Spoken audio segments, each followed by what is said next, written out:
On my stove, I have a pot of boiling water that I'm going to put the tomatoes in, and I also have a pot of hot water, not boiling water, that my lids and rings are in.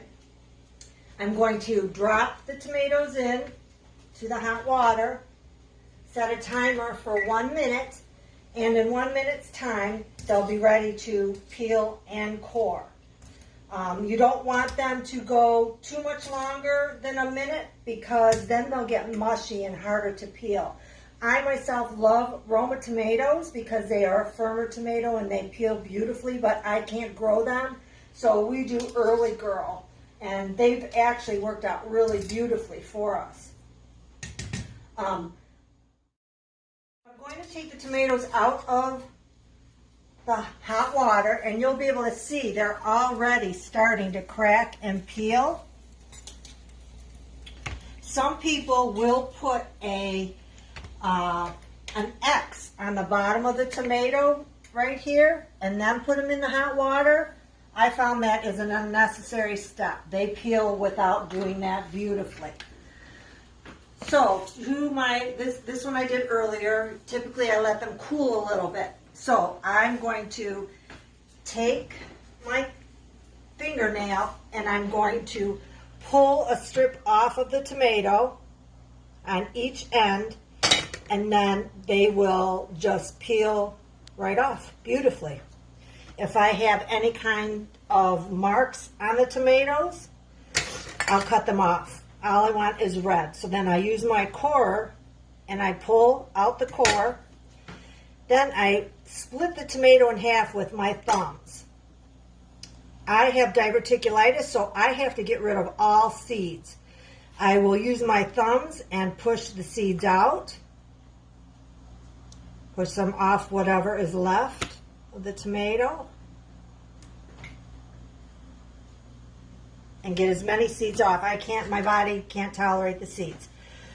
This second half, I will take my thumb and go right down the middle of this tomato, and it will open it up and release all the juice and the seeds. The tomatoes, if you can look, they're kind of like an orange. They have segments. Does not matter to me what size they are, because what this is going to be, I'm going to make stewed tomatoes, and whatever I use this for is going to boil down and cook down anyway, so I don't care about the size. So you'll see that the tomatoes, once they are boiled for a minute, they just peel beautifully. Again, if you have any marks on the tomato, I just cut it off. If you don't have a core like this from Pampered Chef, you certainly can use a knife. Hold the tomato in your hand and just run the knife around the core and it will pop off. Split the tomato in half again. Run your finger down the middle of the tomato. Get rid of seeds, cores, anything that's green. I don't like to put in my tomatoes. Then I'll just push it out. I just push them out with my fingers. I don't always get all of the seeds, but as many as I can.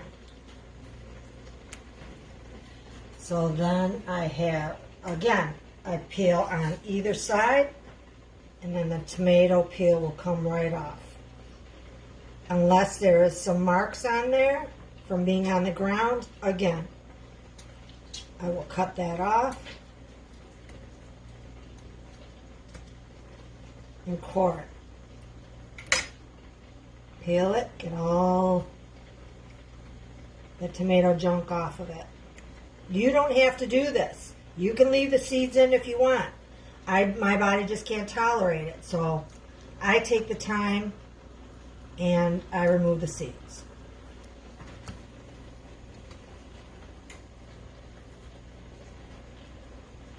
One more. Pinch it with my nail, pull it across each side, and then it will just peel right off.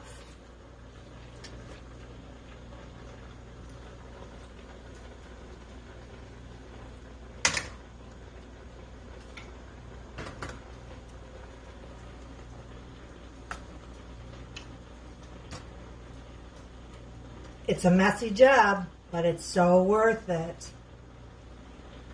Right down the middle.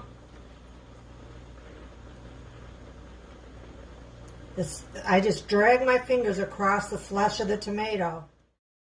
After I get done cleaning all my tomatoes, the rest of this juice I will use for liquid in the tomato, stewed tomatoes. So I'll just squeeze as much out as I can.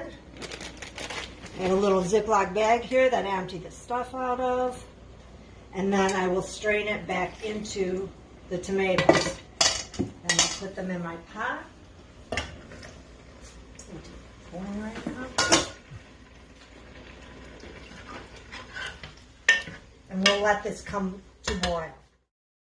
35 years ago, my grandmother taught me how to do the hot water bath method of stewing and canning tomatoes.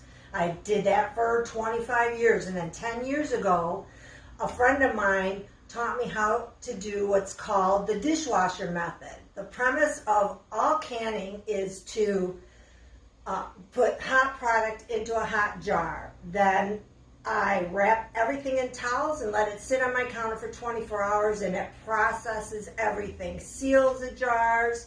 It's wonderful. I don't have to stand on at a hot stove boiling jars for 45 minutes. In 10 years, I've not lost one jar by doing it this way. If you decide that you want to can your products and then sell them to cover yourself, I would do the hot water bath method just to be safe. Again, it's your choice. I'm just giving you this other option of how to can. What I'm going to do now is I'm going to get a jar, and it is hot. Look at my glasses, all steamed up. Get a jar of hot, and then I'm going to fill the jar.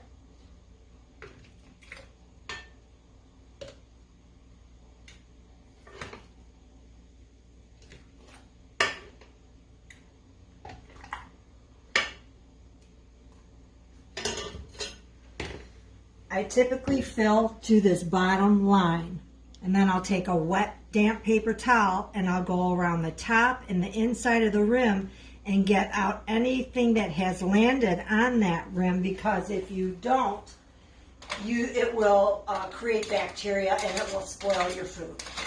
So then I take my magnet, keep it out.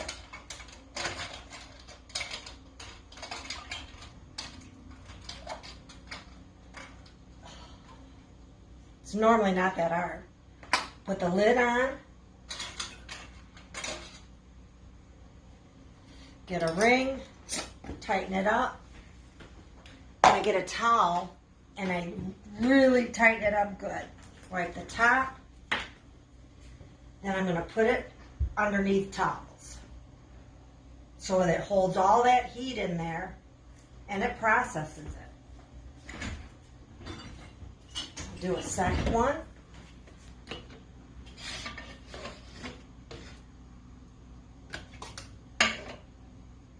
And all this is tomatoes and juice. Some people put lemon juice in there. Some people put salt in there. I do not. Tomatoes and the tomato juice is all that I do. Take a piece of paper, damp paper towel. Go around the top and a little bit on the inside. Grab a lid. Grab a ring. Tighten it up as best you can. Unfold all the towels. Wrap them back up. I don't let my jars touch. I just let them are about a couple inches apart. Because they are hot, I don't want them to crack, and then I wrap them up again. I'll do one more. I don't have enough for a full one, but I'll do what I have, just so they can see the process one more time.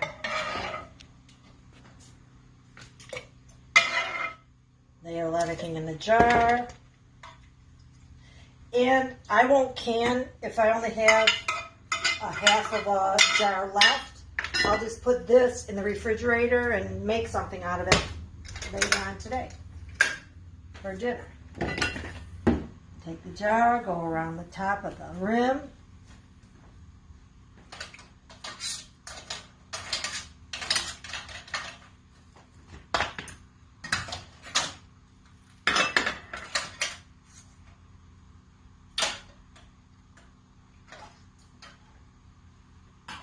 Lid.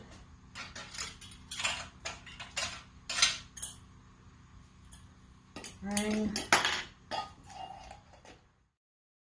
I'll take another towel and I'll wrap it all the way around, make sure no air gets in it, and then they stay this way for 24 hours. And tomorrow around this time, 5 o'clock, I'll check them. If you have a jar and you press on the top of the lid and it moves, it is not sealed. So I would check each jar after 24 hours to make sure that it's sealed. If you have any questions at all, get a hold of me on Jennifer's Living Your Keto Life site and her group, and I will help you in any way that I can. Have a blessed day, and thanks for watching.